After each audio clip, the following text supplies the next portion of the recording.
DCP आणि ACP आणि वरिष्ठ पोलीस निरीक्षक या सगळ्यांची झालेली घटना अतिशय निंदनीय आहे आणि या घटनेचा सर्व स्तरावरती आणि आम्ही सर्वजण निषेधच करतोय।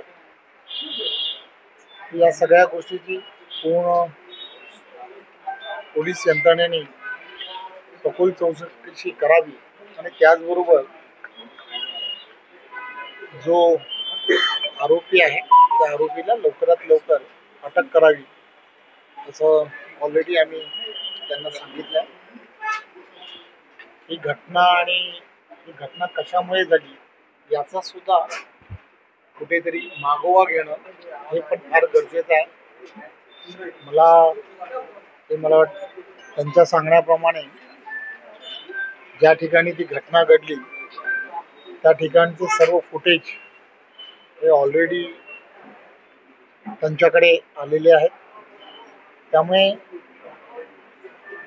थोडंसं अगोदर काय घडलंय किंवा कशामुळे हे घडलंय हे सुद्धा तपासणं फार गरजेचं आहे असं मला वाटतं आणि कायदा आणि सुव्यवस्था ही चांगली राहावी या दृष्टिकोनातून सर्वांनी प्रयत्न करणं हेही अत्यंत गरजेचं आहे असं मला वाटतं।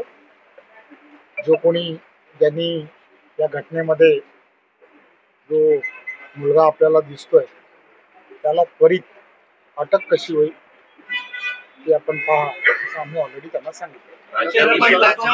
गुन्हेगार आहे त्याच्या फेसबुक वरती पाहिलं तर तलवार वगैरेचे फोटो आहेत। याआधी त्याच्यावर गंभीर गुन्हे 8 दिवसापूर्वी तो या संदर्भामध्ये तो गुन्हेगारी पार्श्वभूमीचा आहे असं ऑलरेडी पोलीस अधिकाऱ्यांनी सांगितलंय।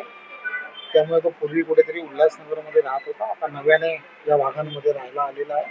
त्यामुळे त्याला लवकरात लवकर अटक व्हावी आणि त्यांनी त्या संदर्भात पोलिसांची असणारी जी पथकं आहेत ती पथकं वेगवेगळ्या ठिकाणी पाठवून त्याचा तपास ऑलरेडी करायला सुरुवात आहेत का असा प्रश्न या निमित्ताने केला आहे।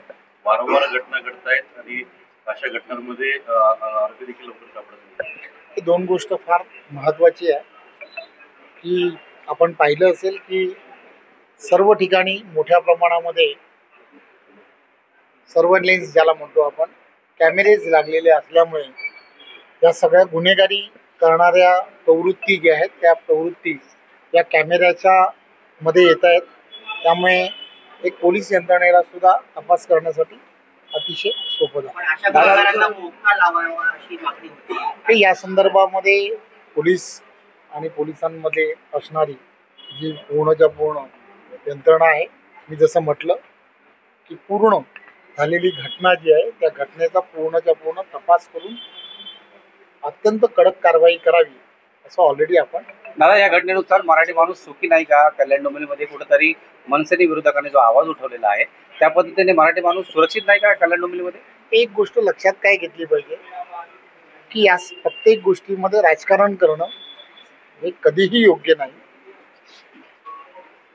प्रत्येक गोष्टीला कुठेतरी राजकारणाशी जोडलं तर तुम्हाला तर माहित आहे की त्यांनी कायदा आणि सुव्यवस्था या सगळ्या गोष्टी कुठेतरी वेगळ्या दिशेला जायला सुरुवात होते।